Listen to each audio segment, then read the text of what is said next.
అదరగొట్టే కారం రంగు రుచి ఆచి కారం పొడి. నాంపల్లి అగ్ని ప్రమాద ఘటనలో 17 గంటలుగా రెస్క్యూ ఆపరేషన్ కొనసాగుతోంది. భవనంలో 2 పిల్లలతో సహా 5గురు చిక్కుకున్నట్లు స్థానికులు తెలిపారు. నిన్నటి నుంచి భవనంలో దట్టంగా పొగ అలుముకుంది. పొగ తీవ్రతతో సహాయక చర్యలకు ఆటంకం కలుగుతోందని ఫైర్ డీజీ విక్రమ్ సింగ్ తెలిపారు. 2 సెల్లార్లలో భారీగా ఫర్నిచర్ డంప్ ఉన్నట్లుగా తెలుస్తోంది. ఇక 200 మంది సిబ్బందితో రెస్క్యూ ఆపరేషన్ కొనసాగుతోంది.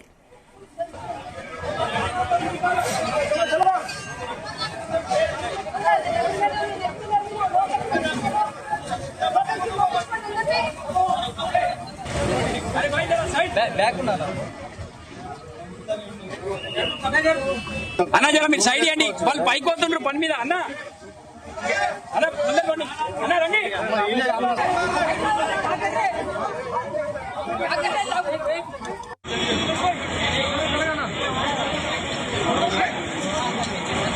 ఆపరేటర్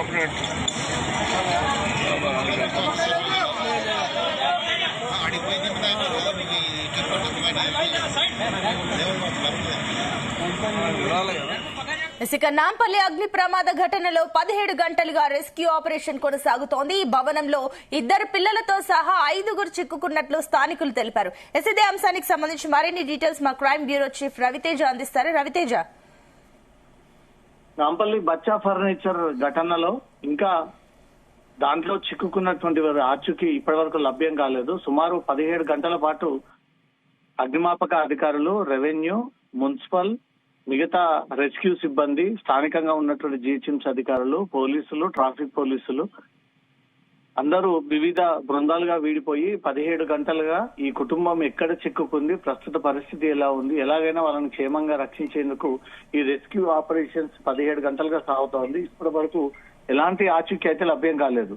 పోలీసులు నిన్న ఇచ్చినటువంటి మీడియా ఇన్ఫర్మేషన్ ప్రకారంగా సెల్లార్ 2 G-1, G-2 ఈ 2 సెల్లార్లు కూడా భారీగా ఫర్నిచర్ అంతా కూడా డంప్ అయి ఉండడము, ఆ స్టోరేజ్ కారణంగా ఈ మంటలు అమలుకున్నటువంటి వెంటనే కింది భాగంలో ఉన్నటువంటి సెల్లార్లకు సైతం మంటలు వ్యాపించడంతో 2 ఫ్లోర్లలో ఉన్నటువంటి ఆ ఫర్నిచర్ కాస్త అంటుకోవడంతో దట్టమైనటువంటి పొగలు, ఆ పొగ నుంచి మంటలు వ్యాప్తి చెంది ఈ భవనం అంతా కూడా మంటలతో వ్యాపించింది అనేది కూడా అధికారులు గుర్తించారు.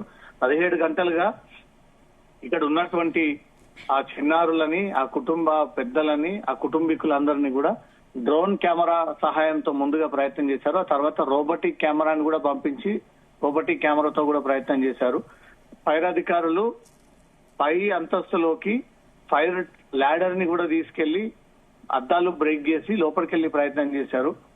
ఈ ఫర్నిచర్ 4 వైపులా ఉన్నటువంటి ప్రహారీ గోడను కూడా కూల్చేసి ఈ ప్రయత్నం చేసినప్పటికీ వాళ్ళ ఆచూకీ అయితే లభ్యం కాలేదు. వాళ్ళు ఏ సిచ్యువేషన్ లో ఉన్నారనే దానిపై కూడా కొన్ని అనుమానాలు వ్యక్తం అవుతా ఉన్నాయి. అసలు బ్రతికే ఉన్నారా అనే ఒక క్వశ్చన్ కూడా రేజ్ అవుతా ఉంది. కొంతమంది వాళ్ళ కుటుంబ సభ్యులు నిన్న నుంచి కూడా ఎదురు చూస్తా ఉన్నారు వాళ్ళ క్షేమంగా బయటికి రావాలని. పూర్తి స్థాయిలో భవనం మంటలతో వ్యాప్తి చెందినటువంటి వీడియోలు అయితే మనకు కనబడతా ఉన్నాయి. ఇంకా ఈ కుటుంబీకులు క్షేమంగానే ఉన్నారా అని కొన్ని అనుమానాలు వ్యక్తం అవుతా ఉన్నాయి. పోలీసులు కూడా వాటికి క్లారిటీ ఇవ్వలేకపోతా ఉన్నారు. మొత్తం నిన్న రాత్రి 9-10 గంటల వరకు 10 అగ్నిమాపక యంత్రాలతో మంటల్ని పూర్తి అదుపు చేసినప్పటికీ ఆ కింద ఫర్నిచర్ అంటుకోవడంతో దట్టమైనటువంటి పొగ కారణంగా రోబోటిక్ కెమెరా గానీ, డ్రోన్ కెమెరా గానీ ఫైర్ అధికారులు లోపలికి వెళ్లలేనటువంటి పరిస్థితి.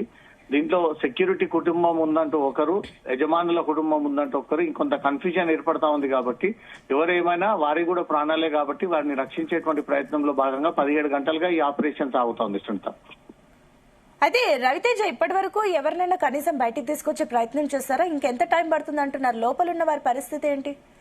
ఈ అగ్నిమాపక ఘటన జరిగిన తర్వాత కొంత ఆలస్యంగా యంత్రాలు అక్కడికి చేరుకోవడం కారణంగా జరగాల్సినటువంటి నష్టం జరిగిపోయింది అనేది మాత్రం స్థానికులు కొంత ఆందోళన వ్యక్తం చేస్తా ఉన్నారు. వెంటనే రియాక్ట్ అయ్యి కొన్ని సెకండ్స్ లో, కొన్ని నిమిషాల్లో వారు వచ్చినుంటే మాత్రం డెఫినెట్ గా ఈ మంటలు వ్యాప్తి చెందకుండా నివారించేటువంటి ప్రయత్నం చేయడము, దాంట్లో చిక్కుకున్నటువంటి కుటుంబాన్ని బయటికి తీసేటువంటి అవకాశం ఉంటుండేది అనేది మాత్రం స్థానికులు చెప్తా ఉన్నారు.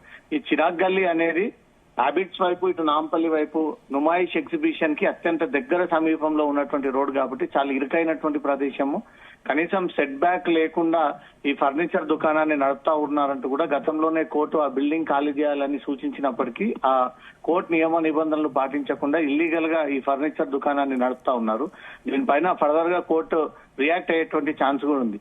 ఇది గతంలో ఒక హిందీ ఎడ్యుకేషన్ ఇన్స్టిట్యూషన్ కి ఇచ్చినటువంటి భవనము, దాన్ని కాస్త అక్రమార్కుల చేతులకు వెళ్లడము, దాన్ని కాస్త వీళ్ళు కమర్షియల్ బిజినెస్ కిందికి మార్చి ఫర్నిచర్ దుకాణాలు ఏర్పాటు చేసి ఇల్లీగల్ గా దందా సాగిస్తా ఉన్నారు అనేది కూడా పోలీసుల ఎంక్వైరీలో బయటపడింది. కాబట్టి ఈ ఘటన పూర్తి స్థాయిలో ముగిసిన తర్వాత ఈ బిల్డింగ్ యజమాని ఎవరి నుంచి ఎవరికి వెళ్ళింది, ఎలా ఈ డాక్యుమెంట్స్ అన్ని కూడా వేరే వ్యక్తులకు ట్రాన్స్ఫర్ అయ్యాయి అనే దానిపై కూడా ఎంక్వైరీ సాగించేటువంటి అవకాశం ఉంది. ఇప్పుడు సెట్ బ్యాక్స్ గతంలో ఉండేవి, కానీ ఇప్పుడు సెట్ బ్యాక్స్ లేకుండానే పూర్తి స్థాయిలో ఫర్నిచర్ దుకాణాన్ని ఏర్పాటు చేసి 4 వైపుల నుంచి పూర్తిగా రహదారులన్నీ కూడా క్లోజ్ చేయడంతో ఈ రోజు ఫైర్ ఇంజిన్ లోపలికి వెళ్లి చుట్టూ తిరగలేనటువంటి పరిస్థితులు ఆ బిల్డింగ్ ప్రిమిసెస్ ఉన్నాయి. కాబట్టి బయట నుంచే తీవ్ర ప్రయత్నం చేసిన ఎటువైపు నుంచి ఈ ఫోమ్ తో గానీ వాటర్ తో గానీ మంటలార్పే ప్రయత్నం చేసినా ఒకవైపుగా మంటలు ఎగిసిపడతా ఉన్నాయి తప్ప ఎక్కడ కూడా తగ్గినటువంటి సిచ్యువేషన్ లేదు. ఇంకొంత కంట్రోల్లకు వచ్చింది కాబట్టి పూర్తిగా విజిబుల్ ఉండే విధంగా వాతావరణం అనుకూలిస్తే డెఫినెట్ గా ఈ కుటుంబం ఎక్కడుంది అనేది కూడా ఈ రోజు గుర్తించేటువంటి అవకాశం ఉంది. అయితే రవితేజ, ఈ ప్రమాదంతో ఆ చుట్టుపక్కల ప్రజలకు కానివ్వండి, ట్రాఫిక్ కానీ ఇలాంటి సమస్యలు ఏమైనా ఎఫెక్ట్ అవుతుందో, దీనిపైన ఎంత ప్రభావం పడుతుంది అనుకోవచ్చు ట్రాఫిక్ పైన? శని ఆదివారాల్లో నుమాయిష్ కి హైదరాబాద్ ప్రజలే కాదు వివిధ జిల్లాల నుంచి కూడా ప్రజలు ఎక్కువగా నుమాయిష్ ఎగ్జిబిషన్ కి వస్తా ఉంటారు. నుమాయిష్ ఎగ్జిబిషన్ కి నెక్స్ట్ లైనే ఈ చిరాగ్ గల్లీలో జరిగినటువంటి అగ్ని ప్రమాద ఘటన. కాబట్టి నేను హైదరాబాద్ పోలీసులు, ట్రాఫిక్ పోలీసులు, హైదరాబాద్ కలెక్టర్ తో పాటు ప్రభుత్వం క్లియర్ గా నుమాయిష్ ఎగ్జిబిషన్ పర్యటన రద్దు వేసుకోండి, ఎవరు కూడా కుటుంబాలు ఈ రోజు రాకండి, విపరీతమైనటువంటి ట్రాఫిక్ కారణంగా ప్రజలందరూ కూడా సహకరించండి, మీ పర్యటన వాయిదా వేసుకోండి అంటూ కూడా పోలీస్ కమిషనర్ స్పష్టంగా ఒక ప్రకటన ఇవ్వడం జరిగింది. నుమాయిష్ ఎగ్జిబిషన్ నుంచి వెళ్లేటువంటి 3 దారులన్నీ కూడా తిరిగి చిరాగ్ గల్లీ వైపుగా వెళ్తా ఉంటాయి. కాబట్టి ఈ నుమాయిష్ ఎఫెక్ట్ కారణంగా మళ్ళీ సహాయక చర్యలకు ఆటంకం ఏర్పడేటువంటి అవకాశం ఉన్న నేపథ్యంలో పోలీసులు ఇచ్చినటువంటి ప్రకటన కారణంగా కొంత క్రౌడ్ తగ్గిన తర్వాత మిడ్ నైట్ అంటే అర్ధరాత్రి వేళలో తీవ్రంగా ప్రయత్నం చేసి మొత్తం బిల్డింగ్ అంతా కూడా ఫోమ్ ని వీళ్ళు చల్లిన తర్వాత మంటలంతా కంట్రోల్ చేసి వాటర్ తో క్లియర్ చేసినా కూడా ఇంకా పొగలు పుట్టుకొస్తూనే ఉన్నాయి. దట్టమైనటువంటి పొగమంచు ఇంకా కింది భాగంలో నుంచి ఎక్కువగా వ్యాప్తి చెందుతా ఉంది. కాబట్టి విజిబుల్ లేనటువంటి సిచ్యువేషన్ కారణంగానే సహాయక చర్యలకు కొంత ఆటంకం ఏర్పడింది అనేది మాత్రం స్పష్టంగా అర్థమవుతోంది. ఈ ట్రాఫిక్ విషయానికి వస్తే అటువైపుగా ఇటువైపు చిరాగ్ గల్లీ వైపు వచ్చేటువంటి 2 రహదారులను ట్రాఫిక్ పోలీసులు దాన్ని డైవర్ట్ చేసి ఎవరు కూడా ఇటువైపు రాకుండా కేవలం ఎమర్జెన్సీ అంబులెన్స్, పోలీస్ వాహనాలు మాత్రమే లోపలికి అనుమతించడం జరుగుతా ఉంది. వాళ్ళ నేతృత్వంలోనే వారి పర్యవేక్షణలో ఈ రెస్క్యూ ఆపరేషన్స్ సాగుతా ఉన్నాయి. ఇప్పుడు డే టైం కాబట్టి కొంత ఎండ తగిలినటువంటి వెంటనే ఈ పొగమంచు వ్యాప్తి తగ్గేటువంటి ఛాన్స్ ఉంది. దాన్ని బట్టి విజిబుల్ దొరికింది అంటే ఇమ్మీడియట్ గా అధికారులు వెళ్లి ఆ కుటుంబాన్ని రక్షించేటువంటి ఛాన్స్ ఉంది. ట్రాఫిక్ విషయంలో, ల్యాండ్ ఆర్డర్ విషయంలో అక్కడ ఉన్నటువంటి ప్రస్తుత పరిస్థితిని పోలీసులు దగ్గరుండి సమీక్ష చేసి అటు ప్రభుత్వానికి, ఉన్నతాధికారులకు సమాచారాన్ని షేర్ చేస్తా ఉన్నారు. ఇప్పుడు ముఖ్యంగా ఆ కుటుంబాన్ని కాపాడే ప్రయత్నం 17 గంటలుగా రెస్క్యూ ఆపరేషన్ సాగుతా ఉంది. ఇప్పటివరకు ఆ కుటుంబం ఎక్కడుంది, ఎలా ఉంది అనేది కనుగొనలేకపోయారు. కాబట్టి నగర ప్రజలు నిన్న జరిగినటువంటి ఘటనపై మాత్రం ఒక్కసారి ఉలికి పడ్డట్టుగా కనబడతా ఉంది. ఇప్పటికే హైడ్రా ఏర్పాటు చేసి అక్రమంగా అనుమతులు లేనటువంటి భవనాలు, కబ్జా చేసి నిర్మాణం చేసినటువంటి భవనాలు, కనీసం సెట్ బ్యాక్స్ లేకుండా నిర్మాణం చేపట్టొద్దంటే హైడ్రాని సీన్ లోకి దింపి హైడ్రా ద్వారా ఈ చర్యలు చేపడుతున్నటువంటి క్రమంలోనే నిన్న నాంపల్లిలో జరిగినటువంటి ఫైర్ యాక్సిడెంట్ మాత్రం ఒక్కసారిగా ప్రజల్ని మరోసారి భయభ్రాంతులకు గురి చేసినటువంటి పరిస్థితి ఏర్పడింది. అయితే రవితేజ, ప్రభుత్వం నుంచి ఎలాంటి సహాయం కానీ, పరిహారం కానీ ఇలాంటిది ఏమైనా ప్రకటించారా?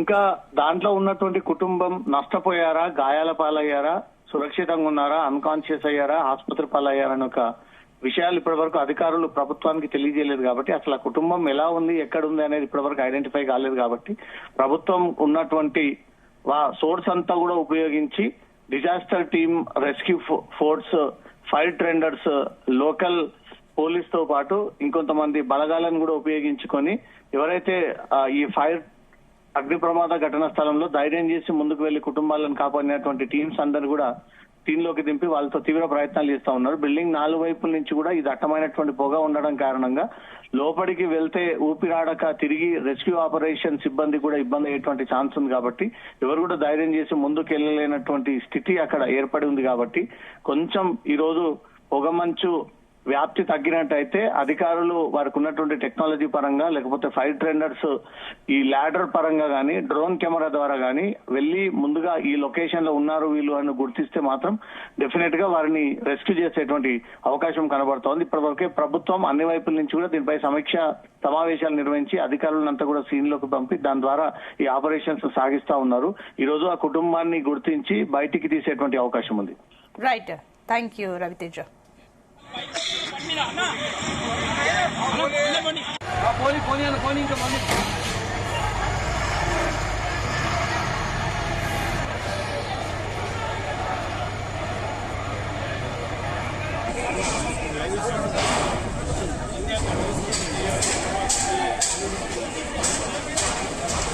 గుమగుమల వంటలే వంటలే తెరకొట్టే కారం రంగు రుచి ఆచి కారం పొడి.